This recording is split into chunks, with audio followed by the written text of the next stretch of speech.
Hi, good afternoon, welcome to the Jon Gaunt podcast. Today is Thursday. On Tuesday, I put up a little tweet about supermarkets getting rid of self-serve tills. And, sometimes I sit here thinking, what should I talk about in my podcast? What won't get me sent to jail by Keir Starmer's stormtroopers? Well, sometimes things just happen. So I just want to talk about that today, about what happened after Tuesday. I put up what I thought was a fairly innocuous tweet, which said this: self-checkouts need to be scrapped. Nobody wants them. They're impersonal, and not much quicker. Good to see at Morrison's realising this. I've never met anyone who prefers them, and I've worked in supermarkets. What's your view? So it ended on a question. This was because Morrison's, along with Asda and I think another smaller supermarket chain called Brooks, which is a posh one like Waitrose up north, they've decided to cut down on the number of self-serve tills. Now, I hate those tills. And I have worked, as you know, I think it was November right through to January time, in a supermarket. I've worked on those scanners. I've worked actually on the till. I liked talking to the people when they came in there. And I think, and I might be going a bit far here, by the way, I had 3 million impressions. That's how many times that particular tweet has been seen, and it's still growing on Twitter. So I obviously hit a nerve, and I see all the other radio stations and the TV stations took it up on Wednesday, and it was in the papers, etc., etc. It's one of those the politics of life kind of stories, but I didn't quite realise it when I wrote my tweet. I hate the idea of serving yourself in a supermarket, and I'll explain why. But what is so weird is the reaction. 3 million people, 3 million views, and some people were supportive. In fact, I would say it's about half and half. Some were against it. But it's split kind of on an age thing. I got called a boomer. I didn't even know what a boomer was. I asked my daughters, I said, what's a boomer? And they both laughed and said, if you have to ask, it means you are one. I looked it up. I Googled it. They are. That makes me not a boomer. And I found out it's somebody who was born between 1945, the end of the war, and I think it's 1965. So I only just qualify because I was 4. I was born in 1961. But then there's boomers too. And when you look up the definition of this slang, it also says you normally own 2 houses. Well, as I own no houses because I've lost everything, I don't really fit into that category. But people call me a boomer. But it went worse than that. There's one here from a guy on Twitter today, Anglo Tremilla, I think his name is. He says, my view is you are an effing idiot, boomer, and you probably print out every single email before you read it. That's in response to my tweet, which said basically, I want self-serve checkouts to be scrapped. Nobody wants them, and they're impersonal, and not much quicker. Good to see Morrison's realising this. I've never met anyone who prefers them, and I've worked in a supermarket. What's your view? So I make a very strong statement at the beginning. They should all be scrapped. And the fact that I don't know anyone who's ever liked them, that's my opinion. That's my lived experience. But people then started saying things like, you're telling us what to think. You're telling us what to do. Who the F are you to do that? It's like, are these people so thick? It's called Twitter. You don't have to respond, and you certainly don't have to be abusive. But once I got over the initial insults, as usual I was laughing at them because they're all taking part. They're all getting involved in what I've started. I was the fire starter, so to speak.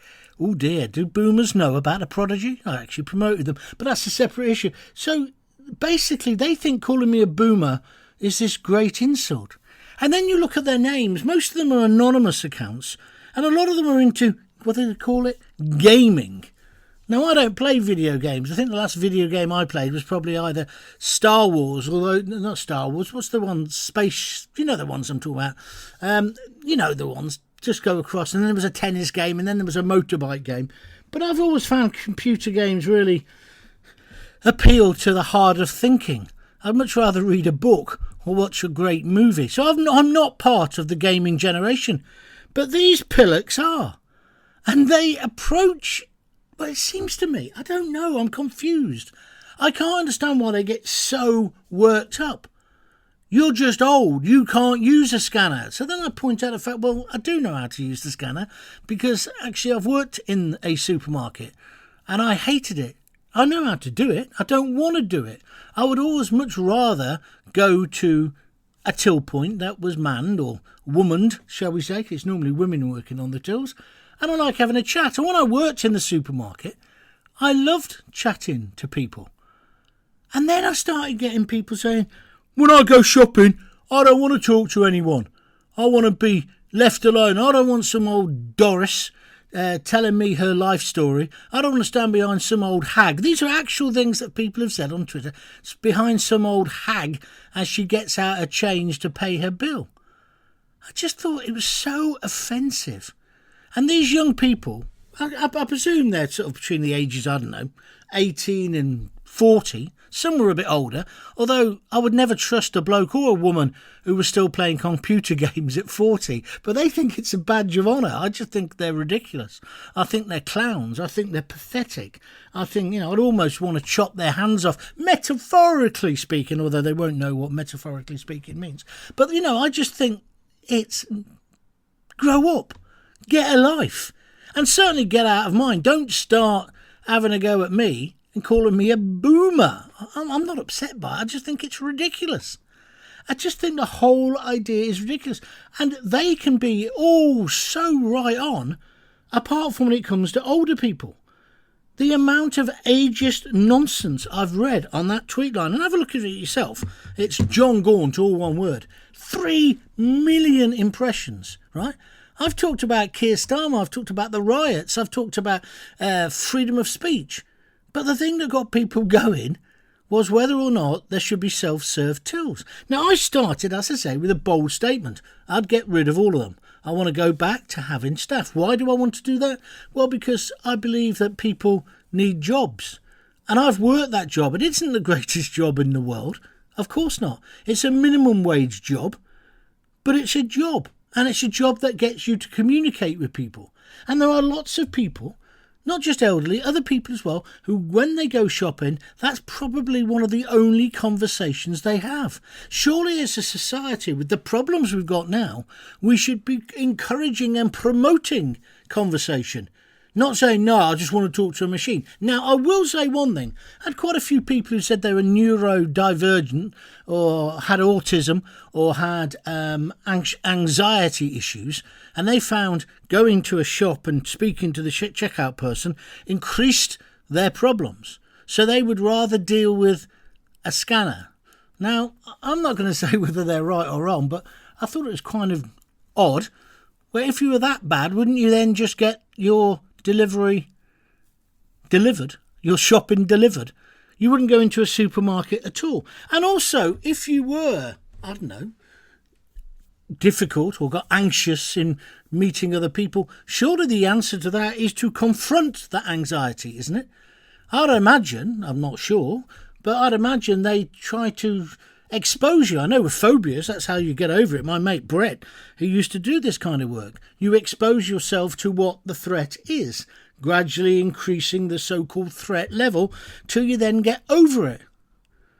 And I know it's the big thing at the moment, autism and being neurodivergent, and I'm not slagging it off, although I do feel some people, and I'm going to say it, are playing it as if it's the new backache.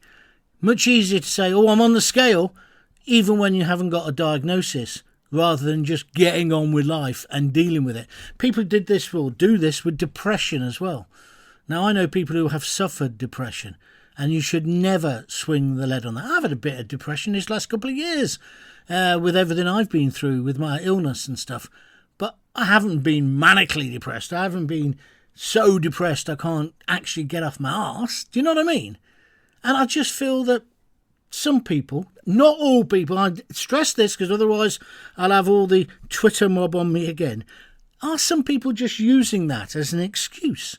And surely exposure to the problem, or the perceived problem, or the real problem, is the best thing for it. So although I can take on board that some people would rather not talk in a shop, then I can't really understand why you don't just have your groceries delivered. Or there could be a till for those people who have got special needs, as there are in some supermarkets for people who have got physical disabilities. So I'm not being against people who have got a problem. But there was also a magnificent, superb amount of people who said, and I was laughing, who just said, I don't like talking to people. I don't want to talk to people. But it was always couched in this ageist language, which they seemed to think was okay. And also, I couldn't believe how many of these people also used the see you next Tuesday word to describe older people. I don't want to be behind some see you next Tuesday. And I just thought, this is just foul. So I started pointing this out to them in my replies, to which you get, you're an effing this. I even then started getting accused of being a nonce, a paedophile. How can you go from objecting to have these tills, which are killing jobs in Britain, which major supermarkets are now admitting that they've got it wrong? It's not just Morrison's, it's Asda, M&S are looking at it as well. They think they've gone too far. Right? Now, it's tied in with shoplifting, which I'll come on to in a moment. However, how can you, if you've got a view on that, suddenly be called a paedophile, a nonce, a child fiddler? All of these things were screamed at me over the last couple of days on Twitter. I find it bizarre. I find it bizarre that anyone could get that angry over my opinion that we should get rid of them. Surely you'd just say, well, I disagree with you. I think they're this and that. And then the other thing that ties into this is so many people said, I don't want to be stuck behind some old see you next Tuesday bloke or woman when I'm just getting my meal deal. You know the meal deal all the supermarkets do. A packet of crisps or a chocolate bar, a sandwich that's been made in some factory somewhere that'll probably end up giving you botulism. And what else is it? A drink. Just in case you haven't given yourself enough cancer, have a soft, fizzy, carbonated drink. And it's all for a £5 or £6. What a great deal. You couldn't make it that cheap for yourself. Well, of course you could. And I said to one person, then I carried on saying to other people, if you're that busy, why don't you make your own sarnies in the morning? And I'd love you to tell me why that doesn't happen. I can remember my mum making my packing up and my dad's packing up. Yeah, he was a policeman, so he had truncheon meat, oldest joke in the book, but and she wrapped it in greaseproof paper, usually the mother's pride bread wrapper. Do you remember that? And don't you think, I mean, I'm going to have a beef sandwich with cherry tomatoes and horseradish for my lunch, right? But on sourdough, because I'm like that. But that's what I'm going to do. That's going to be much better than any shop-bought sandwich. Not from a proper bakery. I'm talking about just nipping into Boots. Why are Boots selling sandwiches? Or nipping into Marks? Or nipping into Tesco's? Why do you want to buy a sandwich that might have been there for a couple of days in a chilled fridge? I don't get it. And even if it is only £5 or £6, the other thing they give you is the packet of crisps. You know, heart attack in a bag, as my old mate Big George Webley used to call them, and he did die of a heart attack eventually. I just find it bizarre. And don't get me wrong, I'm not trying to set myself up as some Puritan, some hero. I mean, obviously, you know I did Simple as Fat, and you know my views on carbs and the rest of it, and I try not to eat bread as much as I can. And I definitely try to not eat processed food. And you don't know the amount of process that goes into those sandwiches. They're made on a conveyor belt, untouched usually by human hands. But why would you spend money on that? Why wouldn't you just get up a bit earlier in the morning and make a sandwich, or take a bit of salad, or take I talked to my daughter about this, and she works with a lot of Italian people. They bring in last night's food, so they've got a bit of pasta left. They put it in a Tupperware, or they put it in an old butter canister, whatever you want to say, and take it to work. Either heat it up in the microwave and have it the next day, or have it cold. Why don't we do that here?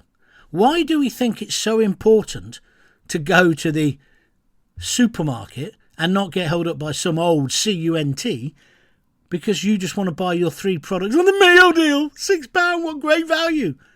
Ever got the feeling you've been cheated? As Johnny Rotten famously said. Yeah, it's nonsense, isn't it? And I'm not trying to make out I'm a hero, because I've done it. I've bought sandwiches like that. I always feel after I've eaten it, why the hell did I do that? Why did I do that? Why did I just waste £6 of my precious money? I can't afford to do it now. That's the best cure for eating processed food, ultra-processed food, is having no money, let me tell you, and making things from scratch. But why do we have this obsession with buying sandwiches from garages? Why do people buy sandwiches from garages? How long have they been there? How many more scare stories do you need to have about listeria, etc., food poisoning from those kind of sandwiches? I don't get it. I also don't get, although I fall into it as well myself, why people spend so much money on coffee. Coventry Station, if you get the train from Coventry and you have a medium cappuccino, I think it's Starbucks, that one. They're all the same though, aren't they? If you get one there as a takeaway, it's £4.45 or £4.55. The price is different on the price board because they add money on because you're having a throwaway cup. That's the latest con. And it's like, why have I bought this?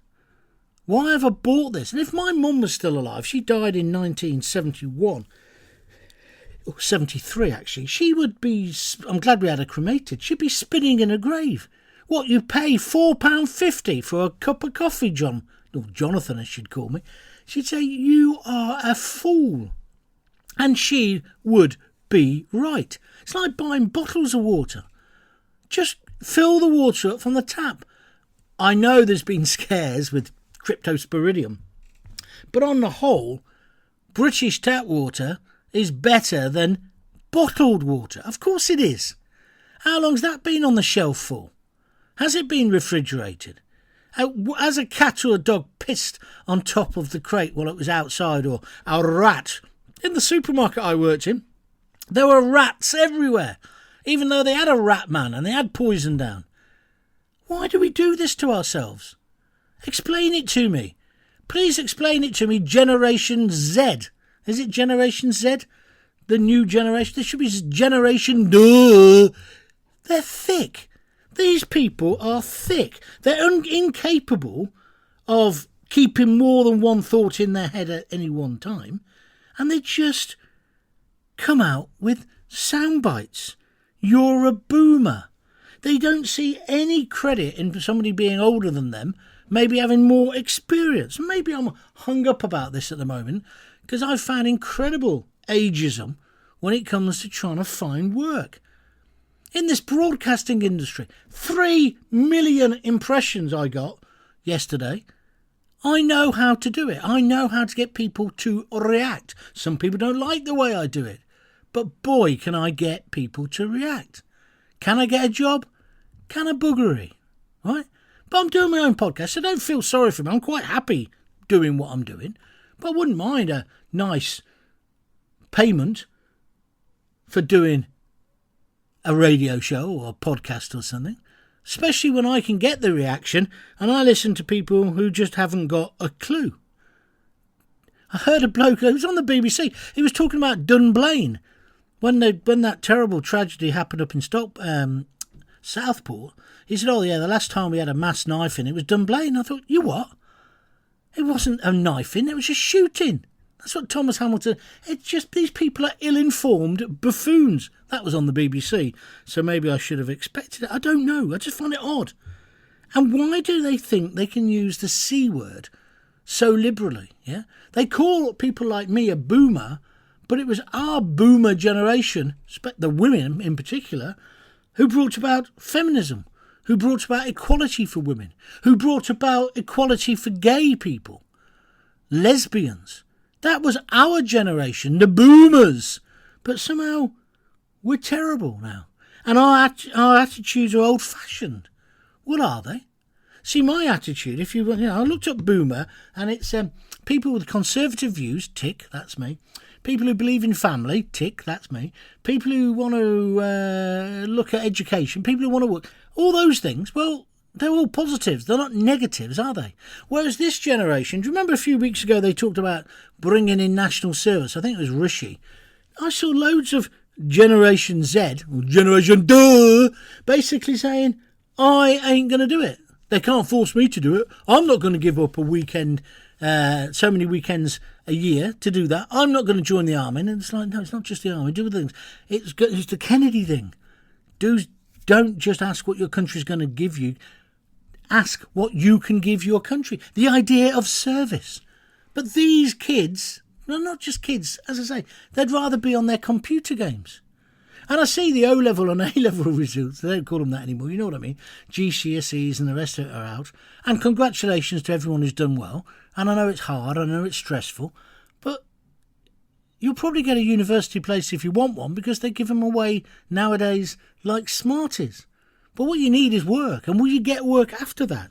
Well, not with the attitudes that many of these young kids, and I know now I'm sounding like an old fart, but they've got the wrong attitude. Your lives are so busy, you haven't got time to make a sandwich. What? I haven't got time to put some coffee in a flask. What? Yes, you have. And you know the worst thing about this? People of my age, the boomers, we fall into this trap. So we end up buying the over-the-top priced coffee. We end up getting a sandwich from a garage or from Pret or from... Well, see, Pret's a bit different. But, you know, we end up getting the sandwiches from supermarkets. Why do we do it? And this latest fashion, walking around a supermarket doing your shopping, the kids are running riot in another aisle, and you're too busy texting on your phone with one hand and drinking your skinny latte, double shot please, coffee in your other. It's pathetic. Can you not, just for half an hour, however long it takes to shop, not be putting something in your lips? That sounds ruder than it was meant to. But that's kind of, I just find it odd. But you see, I'm also saying I fall into it. Well, I think we all fall into it. And I just think we've got to find back a sense of community. And the supermarket and the scanners, let's face it, they brought those scanners in to save costs. Less people employed. I've had people, out of those 3 million impressions, quite a considerable amount of people saying, well, if they're not on the scanners, if everyone's doing self-scanning, they can be stocking the shelves. And the prices are cheaper because they're employing less people. It's like, no, they're not. Prices are through the roof. Prices haven't come down since the scanning. I'll go on to scamming in a moment. The scanning came in. And why? And I agree with a lot of people who said to me, if I'm going to do my own scanning and packing, am I going to get paid by the supermarket or get a discount? Well, the answer's no. What you're going to get is the disapproving looks and the foul language of Generation Duh behind you in the queue who wants to get through and eat his cancer-inducing lunch of crisps and a mass-produced sandwich and a can or a bottle of fizzy pop, all of which won't do him any good. All of that food will not do you any good. It's all rubbish. It will all make you sick long term. And I'm not being a hypocrite. I fall into this as well. But why are we allowing it to happen? And also, you see, I had a lot of people who I thought would also agree with the basic premise I was putting forward. They're trying to force you into a cashless society. How many times do you go to those machines? There's a classic one at Coventry. Again, I'm going to use examples that I can use. Coventry train station. There's an M&S, and there's nobody serving you there, right? There's 2 or 3 people floating around. If you have a problem, there's somebody doing the bakery part of it. There's a couple of people stocking the shelves. It's only a little M&S. And then there's 7, I think, I may have got this wrong, M&S, 6, 7 or 8 scan machines, and there's 1 that takes cash. And I am not making this up. The vast majority, 6 or 7 of them, only take a card. If you want to pay cash, you can't purchase something from there unless you queue up behind the last person, normally another boomer, who's paying cash. You shove it in the slot and it gives you your change. How is that good? What is that trying to do? Well, it's quite clear, isn't it? I remember when I worked in Tesco's, when I was a Saturday boy. Well, I used to work Thursday, Friday and Saturday in Radford, in Jubilee Crescent. Some of you from Coventry will know what I'm talking about. I loved that job. I loved it. I had some of the best mates I've ever had. But I remember working there. The securical guy had to come and collect the money at the end of the night because it was all cash. There's a few cheques, but mostly cash. Now, of course, I doubt whether they go every day. There's no need. And when I was working on the tills in this posher supermarket that I did before Christmas, they took £1 million. £1 million 1 week, right? It's only a small supermarket. But hardly any of it was in cash. Now, I don't know about you. I prefer cash. Maybe it's because I'm a boomer. I like cash best. Well, I'll tell you why I like cash best, because you know what you've spent. At the moment, I have to be cash because I haven't really got any cards left. But in a way, that's the best thing about being in the position I'm in. Like, I'm skint today. I'm absolutely skint. I've got about 4 or 5 quid to my name. Now, tomorrow I get my job seeker's allowance. It's coming early because of the bank holiday. I can't wait to get it. But it actually teaches you quite harsh lessons. Try to live more within your means. I mean, I know when I was earning sort of mega bucks doing the radio and the Sun and all the rest of it, excuse me a minute, I didn't think about money. And I was a prick. I really was. I spent it like it went out of fashion. I was ludicrous. I was ridiculous. I was like a Imelda Marcus when it comes to shoes. Shoes I've still got that I never wear. How daft is that? And we all get caught. I had a beautiful house, as you know, and I loved that house. I love living there. And I'd rather live there than where I'm living now. But I've also now learnt there's more important things. But it took me 50 years to learn that. And I think we're just bringing up a generation at the moment who just haven't got a clue. Well, they're not a generation. Many of these people who were shouting this foul abuse on Twitter to me, and it was interesting. It was only on Twitter. On Facebook, we had quite a grown-up conversation. And I know I'm a wind-up merchant because some of them I go, yes, thank you, Einstein, because I can't be bothered to argue with nonsense. I can't be bothered to argue with morons, right? So I wind it up a bit on Twitter, but I find Twitter people are just nastier. Or not nastier, they're quicker to the insult, or what they perceive to be an insult. Boomer. I mean, calling me a nonce or a paedophile, I do get a bit angry about that. And if you know about my past, you'll know why, yeah? But the rest of it, just water off a duck's back, because I just sit there thinking, you've reacted to me. You've reacted to my simple statement, which wasn't a difficult statement, just saying that I would get rid of all of the machines. Now, that was a prompt to have a discussion. That's why the last line in that tweet was, what's your views? Then I had people trying to say, yeah, but you ended like that, but you started like this. It's like, do I have to really go and explain to you how English works, or how journalism works, or how a headline in the newspaper works? You state your point at the beginning, and then you argue it through. This is what I can't understand. So self-checkouts need to be scrapped. That's my opinion. Nobody wants them. Well, we can argue about whether that's completely 100% accurate, but it's about getting a reaction. They're impersonal. Well, you can't argue with that. They are, compared to having a human being. And they're not much quicker. Well, the science proves that. And if you read all the articles, have a look in the Express, the Times, the Mirror, the Sun, the Mail, the Grocer, all of the Manchester Evening News, all the papers had this story yesterday. All of them are quoting the supermarket chiefs, Asda, Morrison's, who are all saying the same thing. We've gone too far with them. Now, it's about shoplifting as well. I'll come on to that in a minute. And I say, I've never met anyone who prefers them. Well, that's my lived experience. I haven't. Now, I have now. And I've had tweets where people go, well, you met someone now, I hate them. You're an effing idiot. Well, yes, but I didn't know you when I wrote the tweet.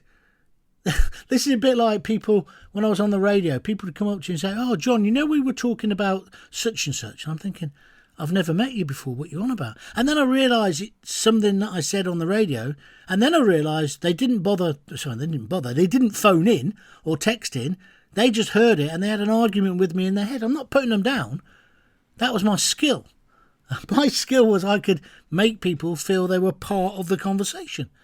So I understand where that comes from. But I haven't met you. So I don't know your opinion at that point.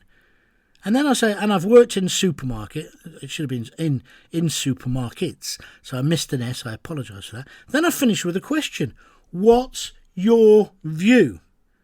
What's your view? Yeah? What's your view? So I'm asking for your view. I've triggered you. I've asked you for your view. You can think my view's rubbish if you want, but you shouldn't call me a cunt. That's nonsense. You certainly shouldn't call me a paedophile. The texts are still coming in now, the tweets. Here's one, Raven Nevermore. As someone with high social anxiety disorders, I prefer them. He means the self-serve tools. I can peacefully get my groceries and go. Less people I have to deal with, the better. Well, I'm no doctor of anxiety, but I would have thought being exposed to your fear would be better. But I take your point, and that's fine. That's fine. Then Sharon says, I hate them. Staff reductions through the back door. Absolutely. And then why are they changing now? Oh, here's one. Emma Gray. This has come in the last 20 minutes. I will drive multiple minutes. Multiple minutes? Have you got time? Does that leave you time to get your cappuccino double shot, please? Does it? Does it leave you time, Emma? I will drive multiple minutes out of my way to use a self-checkout if my local store closes theirs. That's just pathetic, Emma.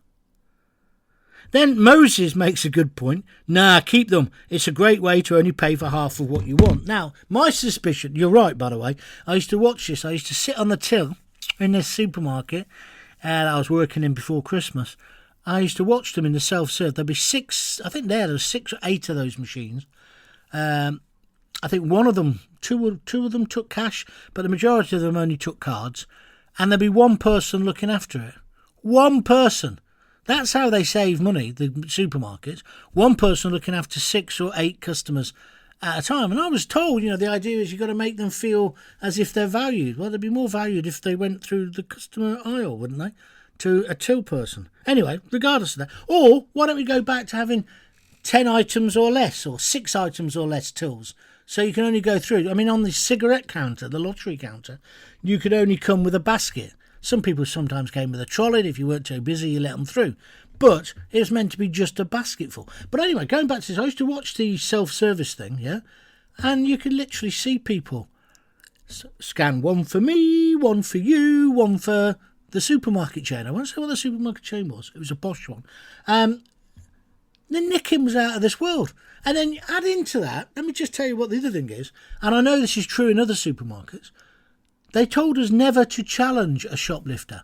Mention it to the security guy. You could blow over with a feather, literally, knock over with a feather. But he was a nice fella, but they all said, don't you challenge them. It isn't worth losing your life or getting stabbed for a bag of groceries. So at this supermarket I was working in, people would come in, fill a trolley up with whiskey or champagne, forget those stupid security tags, and just go through the fire exit with it. Straight into a tranny or straight into a car and drive off. Nobody would stop them. No one called the police because the police wouldn't come. So this is where this is coming from. And then there was what I would call the middle class shoplifter. And don't lie, you've probably been tempted. You're at the till and you're scanning things through and something doesn't go through or it's not the right code. You're tempted, aren't you, just to put it in the bag. And that's what people have been doing. Or people have been doing it deliberately or changing the code that they push through. Yeah. Avocado, no, we'll call that an onion, right? Red onions, organic, nah, just white onions. So I think there's been a rise, and this is backed up by the statistics, in what I would call the middle-class shoplifter. Yeah? I think I asked this question a few weeks ago. If you got the change back in a big supermarket, would you go back and tell them? And would you if it was in your local shop? And I think most people said to me, if it's the local shop, yes, but not a supermarket. They rip us off. So we have these double standards. I'm not condemning anyone, by the way, by saying this. But obviously, this is hitting the supermarkets. Shoplifting is on the rise. We had these things as well where people said to me, one young lad said to me, Gaunty, what would you do if you saw a shoplifter? I said, well, it depends who it is. I said, if it was a woman nicking baby food, I'd probably help her. I was kind of half joking, but I would. You see, I would in my head. In my head, I would, because the cost of living is so bad, and people are starving. What's that? Shush. And so I probably would. So what's your view? Send me an email, john@jongaunt.com. Sorry about that. That's my computer talking to me. I put it on Do Not Disturb. I do apologise. I'm obviously a boomer. I don't quite know how the software works. I'll have to get that sorted. Anyway, where was I up to? Professional shoplifting. This is one of the reasons why now they want to get rid of the self-serve tills, or some of them. But I want to get rid of them because I want to bring community back. I think it's good to talk to people. I think it's bad when people are isolated, and certainly isolated by age or by disability. We need to mix. When people used to work in factories, people used to mix, all different ages. When we used to go to the pub after work, people would mix. That doesn't really happen anymore, does it? With the smoking ban and with the cost of booze. And I think our society has become much more fragmented because of that. And I think it's a bad thing, a terrible thing. And the other thing that ties into this, and I'm guilty of this as much as you are, is mobile phones. People are constantly on the phones, and they get all their information now sent to them via Facebook or Twitter, X, whatever it's called this week. And I think that's a bit like, I was talking to somebody about this yesterday. I tell you where I was yesterday. I was in the RSC in a place called The Other Place, which is their little studio theatre rehearsal thing. I was looking after my daughter's dog. My two daughters and my wife went to see a play, Pericles. By the way, it's meant to be brilliant. If you can get a ticket, go and see it. And so they went to see that, and I looked after the dog. So I sat in there having a cup of coffee, and I got talking to a woman in there. I think she might have been an actress. And I was talking about this thing, about being isolated, about the influence of things like Amazon. You know, I got one today. I got one from Amazon, one from Audible, and one from somebody else saying, oh, you like this, you'll probably love this, yeah? Try this book, try this audiobook, whatever. And Amazon's brilliant, of course it is. If you want to buy a book, you know what you want, click on it, but then they plague you with telling you what else you might like. Well, if you only ever shop like that, you're only going to get a narrow view, and it's the same when it comes to politics. So these people have got all of their views shaped by whoever they went to first. Do you understand what I mean? And so I was talking to this lady about this, and I was saying, it's a bit like there's nothing better than going in an independent bookshop and just having a browse, just walking around. And you might have gone in there for, I don't know, the latest Lee Child, Jack Reacher novel or whatever, or a cooking book, but you might come out with something completely different because you've seen it. You've seen something that just suddenly catches your eye, yeah? It's a bit like shopping online for clothes. You're never going to be exposed to anything else, are you? Oh, and that's the other thing. Have you seen now, even in Marks and Spencer's, when you go, even in Marks and Spencer's, what a boomer thing to say. But if you go into there, you buy something, there's no assistance. You don't take it to a till, you take it to a scanner. Give your credit card over, pay for it, and then you don't have a bag because we're saving the planet. What, a plastic bag at a time?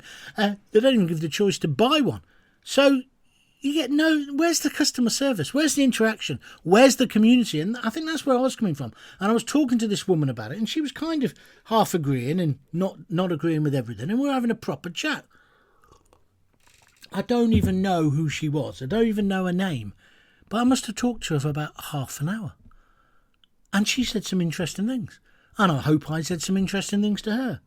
But it was real. And that's what we're losing. That's what we're losing, or we've lost. It's probably too late now.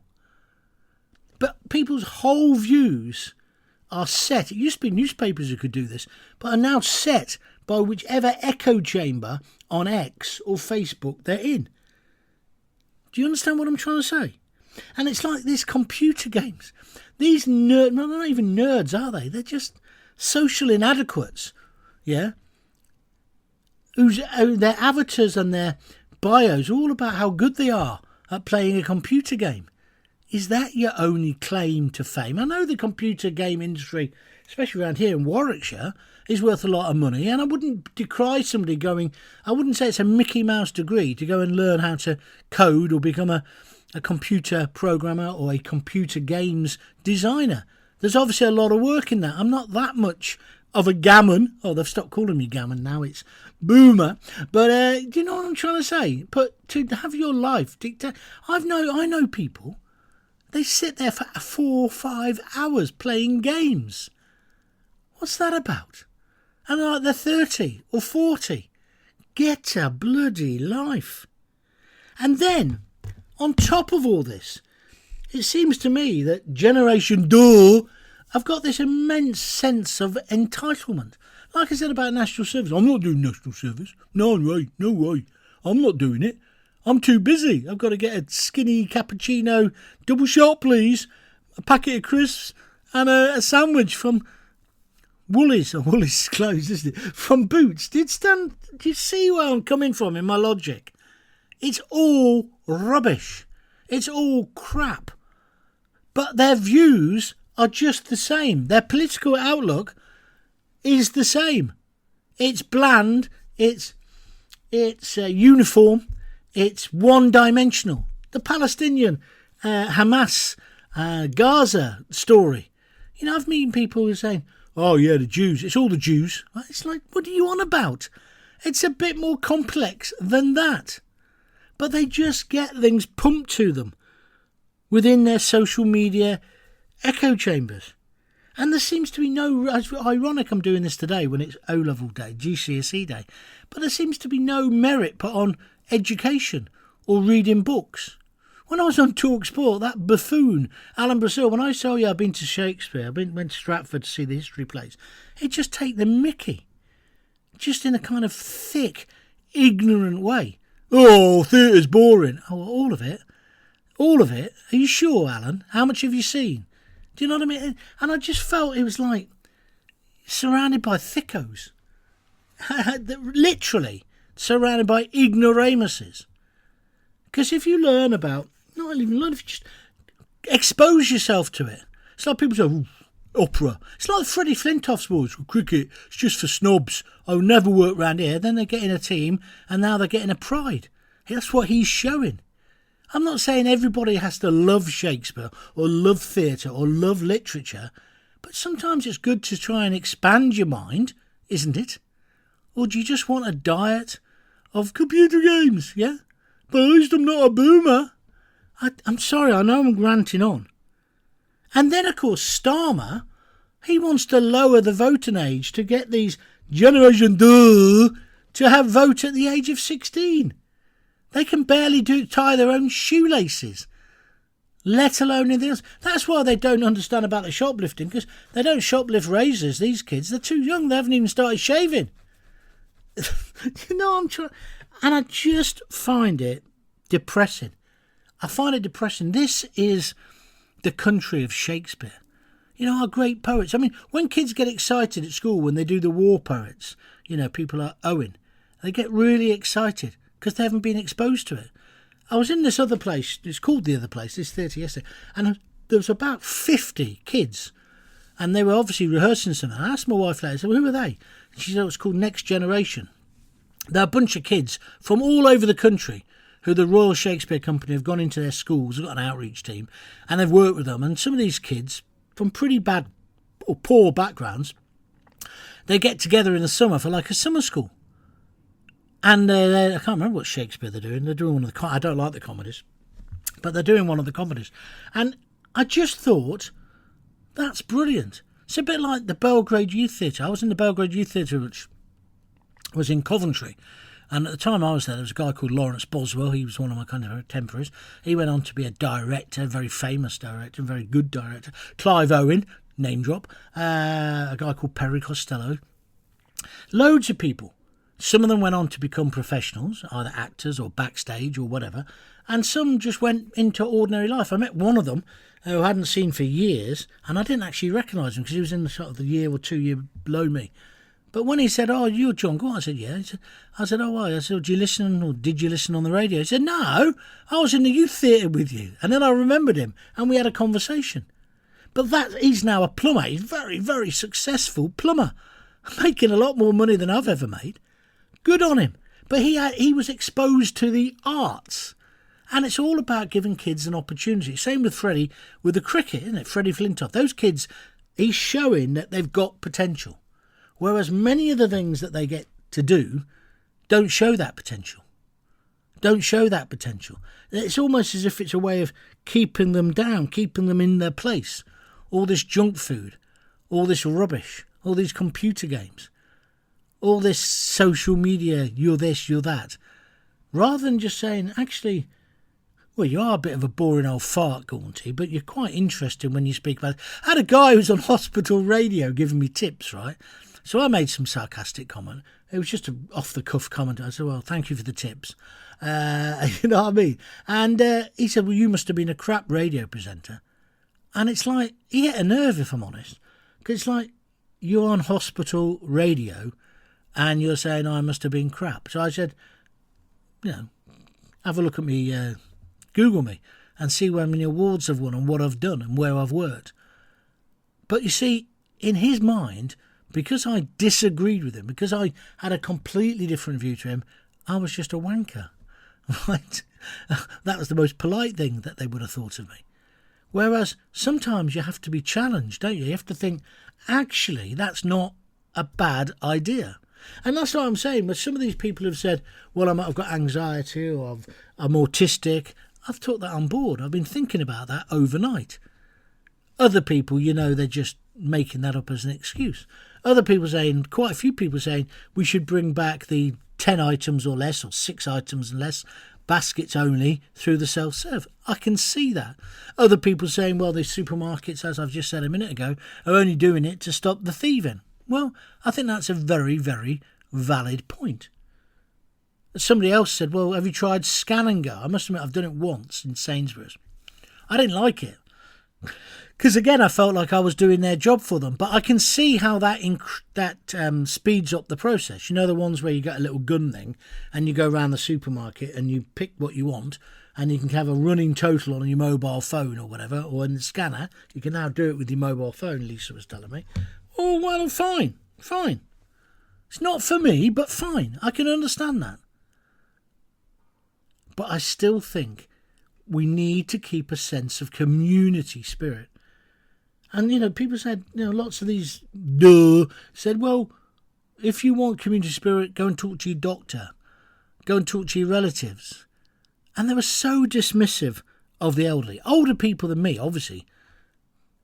I don't need to go there necessarily for a sense of community. But when I did work in that supermarket, I used to work on the deli as well. I loved the deli probably the most because you'd be talking to them about cheese and trying to upsell them, not because the supermarket told you they were too thick to do that, but because, you know, you say, well, you like that cheese, well, would you like to try a bit of this? And you give them a little taste of it, and then another couple of people would start watching. And because I'm good at talking, aren't I? You know, I could get them to buy some more cheese, and then they'd come back the next week and say, oh, I really love that cheese, John, thank you for recommending it. Or they'd come back and say, I didn't really like it once I had like a block of it. But I wasn't ripping them off. I was just trying to open them up to other ideas. And so, like I was saying, going back to Alan Brazil when I was on Talk Sport, when I used to talk to him about Shakespeare, that was at the period when Michael Boyd, he used to run the Belgrade Youth Theatre when we were younger, the generation after me, to be honest. But he passed away last year, he became the artistic director of the Royal Shakespeare Company. And he did the history plays. And, like, they were brilliant. They were so exciting. Actors descending from the roof on ropes. He had it. A lot of it was in modern dress, you know, and it was just brilliant. So exciting to watch. Even if you didn't quite understand, well, I did because I'd studied drama. But if you didn't even understand all of the poetry, the lyricism of it, you still would have said that was brilliant. I tried to explain this to Medicine Ballhead, and he just guffawed. I said it was as exciting as going to an intense football match. You know, when football is that right on an edge, yeah? It was like that. Same as rugby. And I just, he just dismissed it. And I just thought, you are a fat buffoon, because you've got to open your mind. But we're bringing up a generation now who've got a sense of entitlement. They think they know everything because they read about it on their phones. When they read a book, when did they read a book? I don't know. I'm just asking the question. I just think, it's like travel, isn't it? I mean, I haven't travelled for a couple of years because I've been ill and now I'm skint. I want to travel again. It opened your mind. The first time I went to India, it was like, you what? I couldn't get over it. It took 2 or 3 days to get used to it. The smell, the colour, the noise. But then it's just a totally different culture. It's like sending kids to outward bound camps. In Coventry it was Dolymoch everybody used to go to in Wales. It makes you a better person. Exposing yourself to other views, other opinions, watching either great movies or great plays or reading great books. Poetry. I'm just, for my birthday, the girls got me, was it birthday? It might have been Father's Day. Lem Sisse, yeah? Do you know him?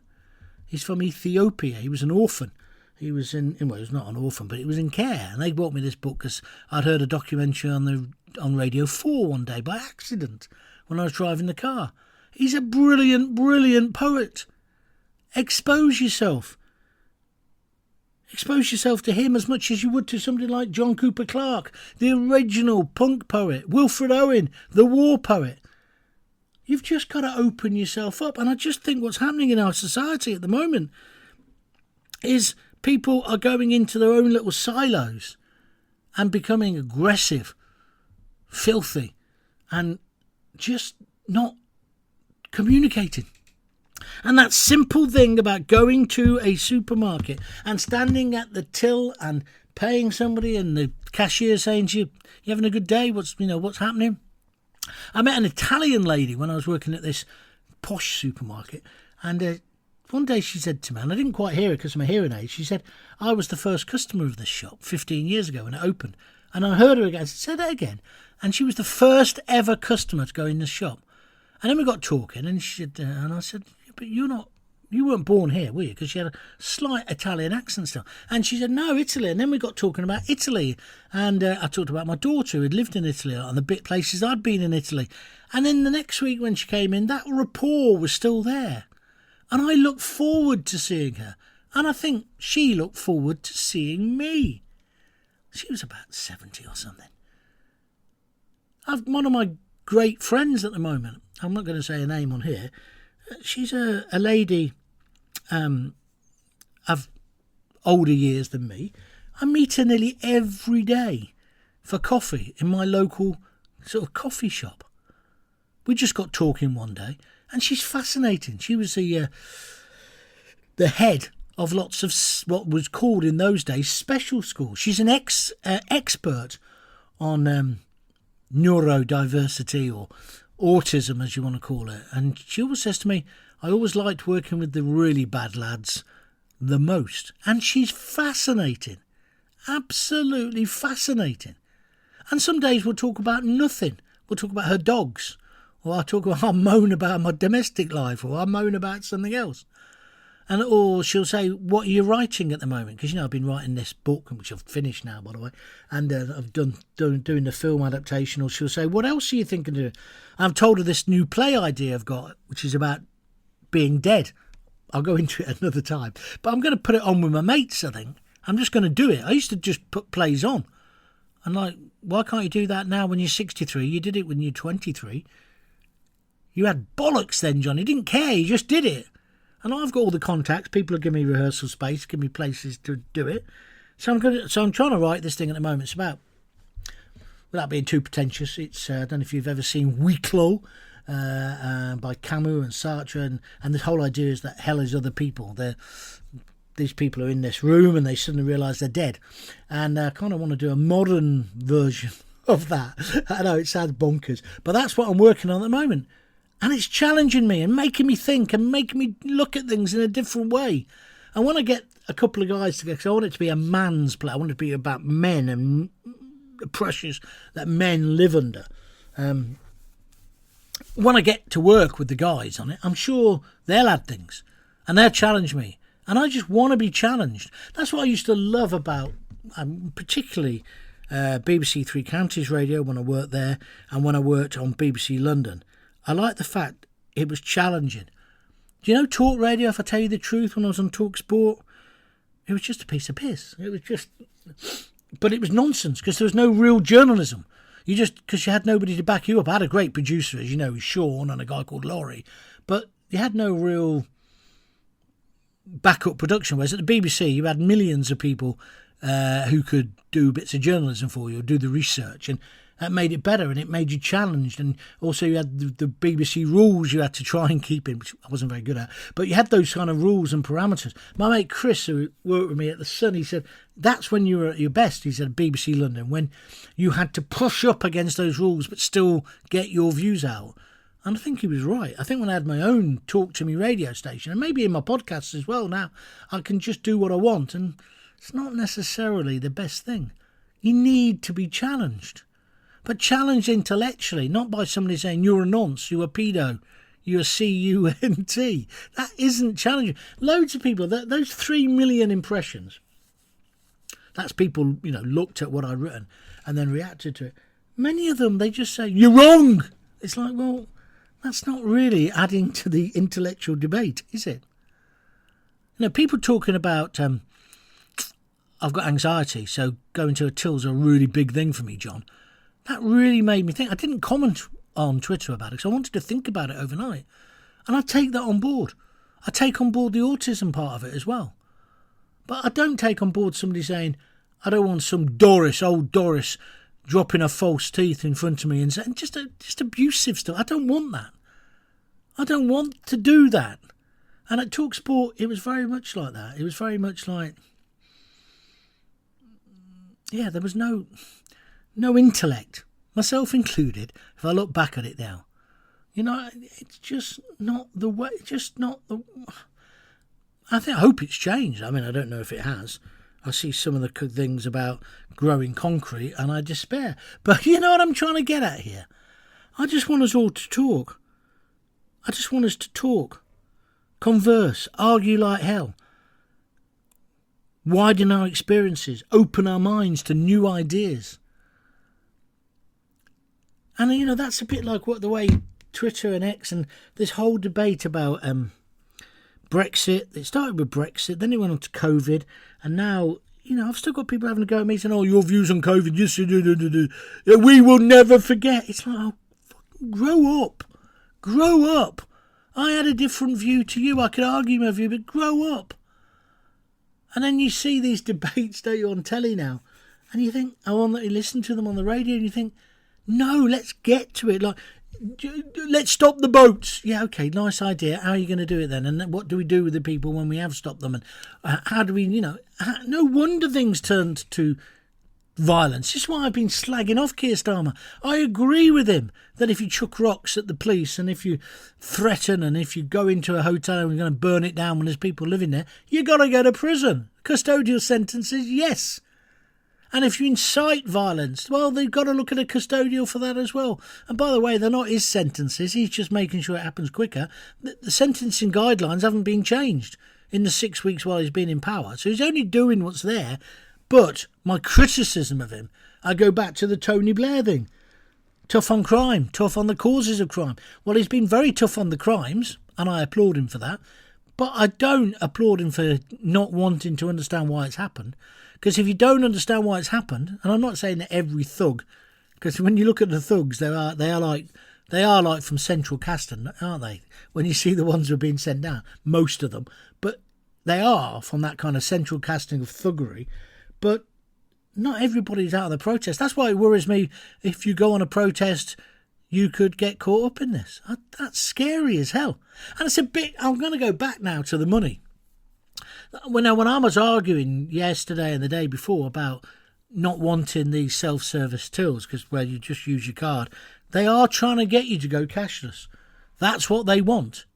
That's what they want. They don't want you to pay cash. They don't want you to use cash. Because if you pay by card, they can track everything. My mate Dave says, he's worried that he'll get a letter from the doctor saying you're spending too much on booze or you're gambling too much. No one's got a right to do that. But of course, they've got all that information now. You do know with those reward cards, they can check those cards for how much you've been spending in your local Sainsbury's if they think you're fiddling your tax. That's just the beginning of it. I like paying in cash. I do. I always have done. I remember telling my girls, we went out with them one night and they'd got a round of drinks in on a card. I said, don't do that. You'll never know what you're spending.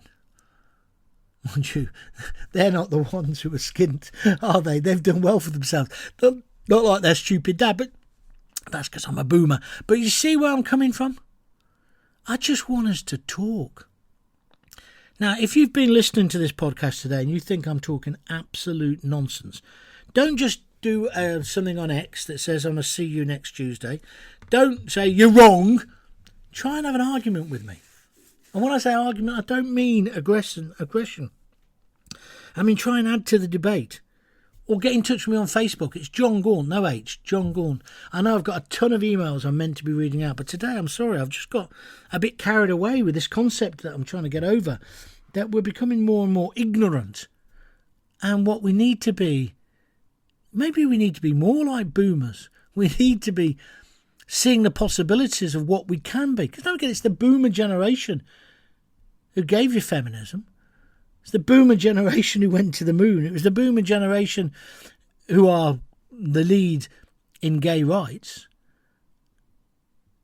We've got a lot to be proud of. So if you think I've taught, maybe just one little thing I've said today that you agree with, or you want to elaborate on, get in touch with me. Send me an email if you want, Jon, Jon, @jongaunt.com, or get on Twitter, get on Facebook. But let's not just call me a CUNT. Out of 3 million, and no, that's the other thing. On Twitter, they think it's a game, so they say, whew, you're ratioed out, everyone. People were comparing their own, I don't know. But that somehow I would get upset if more people disagreed with me than agreed with me. Now, I think it's fairly even. I think probably most people agreed with me if you look at the likes and stuff. But I don't know for sure. And then somebody said, do a poll. It's like, do a poll yourself on your own Twitter page. Oh, you can't. You've only got 20 followers. Do you know what I mean? And I'm not being rude, but it's like, shut up. I wanted to have the debate, and I don't care. I used to do this even on Talk Sport. If somehow, sometimes more people disagreed with me than agreed with me, don't bother. It doesn't bother me as long as you're getting involved. I just want us to debate. I just want us to talk. I think as a society, we're living too many fractured, sheltered lives. We need to open up, don't we? Isn't that what we need to do? We the people. And we don't need the government, the establishment, to divide and rule us, which is what they're trying to do. We've got more in common than we've got not in common, if you understand what I'm getting at. I'm not coming over as some trendy liberal. That's what I believe. You got to talk, got to share, got to try and understand each other. Now, I am a belligerent so-and-so. I've never been a devil's advocate. Somebody called me that yesterday. I got really angry. I've only ever said what I believe. And this is what I believe today. I believe passionately where we're going wrong as a society can be all summed up by people wanting self-scanners. I mean, I know the eventual answer is we need a compromise. You need it so that supermarkets have self-pack for 6 items and less, or 10 items and less. But the big shop, you can either scanning guns, I suppose, if you want. But we need to have human interaction. That's really, I guess, what I'm trying to say. Put the humans back in. Do you agree with me? And open your minds. All of us need to do this. We need to look at new experiences. It's like when I was doing Simple as Fat and people say, oh, no, I don't eat broccoli. So, well, why don't you eat it? Don't like it. When did you last taste it? Oh, I didn't like it at school. Okay. And I just used to laugh. Because, again, I saw myself in them. Try it. Try it in a different way. It's like the first time you learn how to cook pasta correctly, right? And to my Italian friends, I apologise. We used to cook pasta till it was soft, right? The way to cook pasta is al dente, right? Which means Still got a bite to it. That's how the Italians cook it. Rosie told me off the other day I was making something at her house, and she said, "Why are you using 2 cans of tomatoes for that sauce?" I can't even remember what it was. She said, "That's not the Italian way. Just 1 can. It's just to give it a gentle coating, Dad, not to smother it." And she's brilliant at cooking pasta. And another discovery I've just found recently, because I worry about my sugar, because of, obviously, when you have pasta, if you buy proper Italian pasta, which only costs a little bit extra, it has much of a less degree damage to your blood sugar levels. It's fascinating. It's fascinating. It's like people think that eating brown bread is necessarily better than white. It's not. Not if it's mass-produced supermarket bread. I eat sourdough now because I've gone a bit posh, but that no money. But that's better for your blood sugar. If you can have any bread at all, I try not to eat it at all, or as minimal amounts as I can. But that's just another example of opening your brain. I don't know. If I'd had spaghetti cooked correctly, even 3 or 4 years ago, I'd have said, "That's hard, that's not cooked, that's raw." Well, it can't be raw, can it? You understand what I'm saying? I hope these analogies, I hope what I'm trying to get over to you today is making some kind of sense. But I'm going to stop there now, because I can't believe it. I've done 1 hour and 6 minutes. You're not even paying for it, are you? I do apologise. It is just my thoughts. And I'm just trying to expand my brain. I don't know, even though I'm a boomer, I don't know whether you are. I want to be open to new ideas, new concepts. Something like that. Anyway, you know how to get in touch with me if you want to get in touch with me. Don't forget, all the podcasts are there. You can get them all now on Apple. Even if you've not got an Apple machine, you can now get them for Androids as well, all from the same Apple site. Just search Jon Gaunt Podcast Apple, or wherever you normally get them from. And thanks, they're going fantastically at the moment. So, and I know I've only done this one this week. That's because, I don't know. I've seen all these idiots putting these disclaimers up about what... I just don't want to be there. I just don't want to be in that debate. Anyway, that's enough. Thanks very much indeed for listening. Just one last thing to say. If you've got kids, give them a kiss. Give them a hug. Hey, hey, hey. Don't forget to tell them you love them. I hope you understand some of what I've been trying to say today. All the best. Bye.